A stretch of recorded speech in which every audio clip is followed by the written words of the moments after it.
My name is Allan Rosenbaum, and I'm an artist based in Richmond, Virginia. I work with lots of materials. I'm really interested in intersections between art, craft, and design. As an artist, I'm really concerned with the pleasures of looking and thinking about form, color, texture. In many ways, I see these as hybrid objects, somewhere between painting, sculpture, and craft. My background is in ceramics, and I worked with that material for many, many years, and I think that continues to inform what I'm doing. I also, very unlike the works in this show, I worked with the figure and representational work pretty much in a surrealist direction, and I made a distinct point of departure from that about a decade ago and started to pursue abstraction.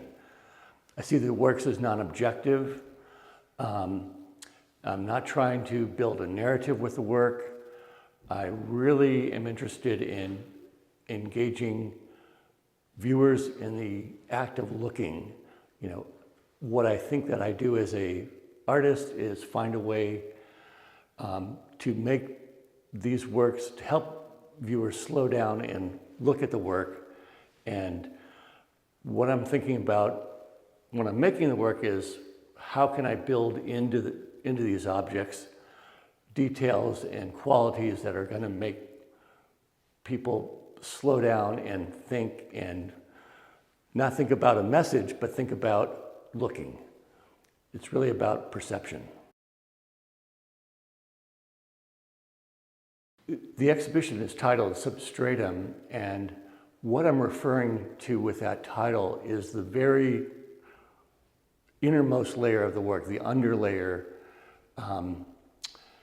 which is these collage insets that I've built into the work. And these insets are made from fabric that I've put together in almost like a fabric mache that I develop, and I build these collages with little bits of fragments of fabric that I build up in layers. Everything else is on top of that, so you see this underlayer, this substratum beneath that. Now, I'm not trying to build a narrative with the work, but this underlayer is really what I think is for me, the most important part of the work. It's the collages were initially inspired by a collection of neckties that I inherited from my father. And I wanted to find a way to use these, and I struggled with it for a few years, really, until I found a way to integrate them into these sculptures. And I started cutting them up and putting them into the work, and the act of cutting up those ties it created a really strong emotional response in me. And I realized at that point that there was something to it, and I started to build on it. There wasn't enough variety in that material for me formally, and I went into the collection of fabric scraps that my family had from sewing projects.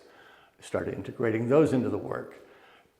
It made the work richer and fuller, and I was onto something, I knew, but it was becoming very personal, and I really wasn't trying to develop a personal narrative.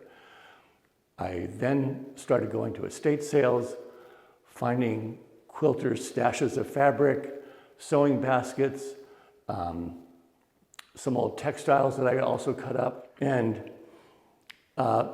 that broadened the work. It made it fuller and richer, and it helped me develop a conversation in the work with my own personal materials and these materials that weren't mine. And I started to broaden that out further through the internet and virtual resources. I was able to connect with people who were selling fabric scraps from around the world, disassembled kimonos, dead stock, quilter stashes, and I started to integrate those into the work.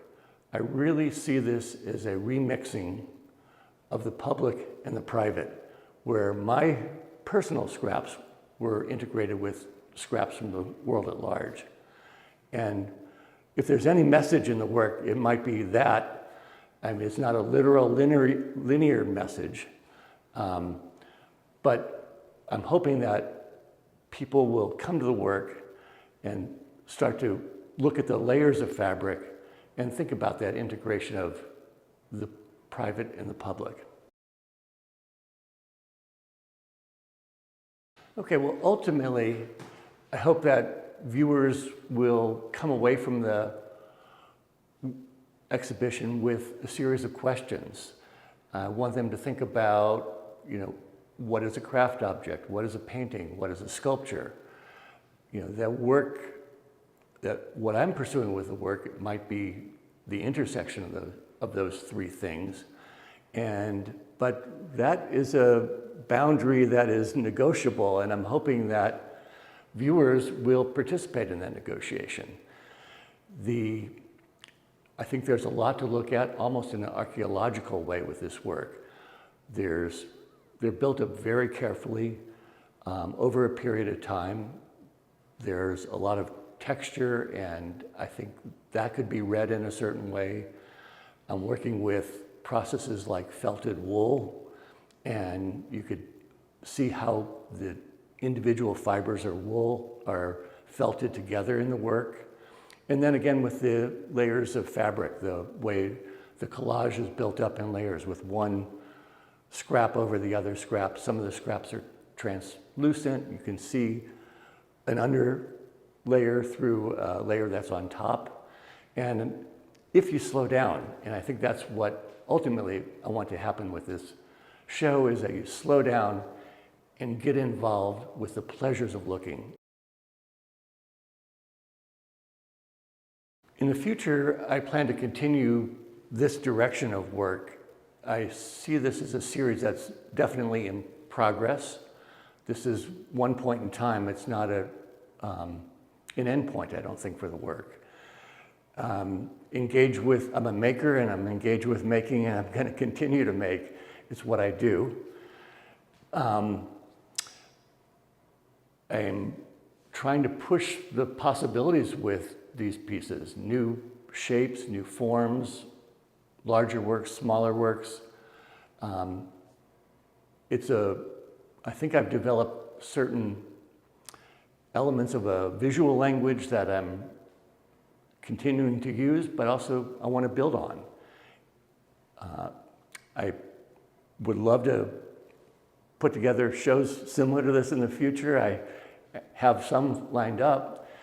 And also I'm interested in experimenting. I've recently been on an artist residency where I worked on drawings, and that's fed into the work in a really interesting way. And I would like to work more with other materials with similar ideas and see where that takes me. I see it as an adventure, and one that I'm continuing to be engaged with.